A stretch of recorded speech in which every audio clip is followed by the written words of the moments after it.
The life of Nancy Astor. Nancy Astor didn't just walk into history.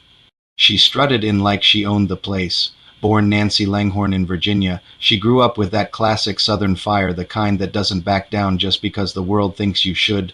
Life wasn't always easy for her, but she treated every challenge like a plot twist she was fully prepared to dominate. When she moved to England in the early 1900s, everyone expected her to fade quietly into high society life. Yeah. No, Nancy rolled in with charm, wit, and a backbone tough enough to rattle the old school political scene. After marrying Waldorf Astor, whose family was basically British VIP status, Nancy found herself stepping into a role nobody saw coming. In 1919, when her husband moved to the House of Lords and vacated his seat, Nancy ran for Parliament. A woman running for office back then.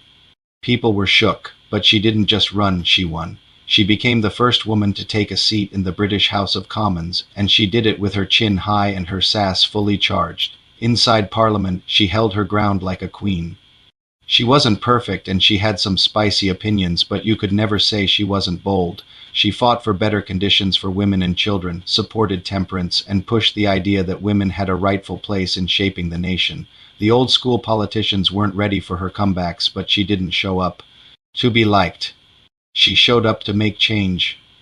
Nancy stayed in Parliament for over 2 decades, proving that a determined woman could shake the system and still keep her head held high. By the time she retired, she had carved a trail straight through the history books, a reminder that tradition and progress don't have to fight.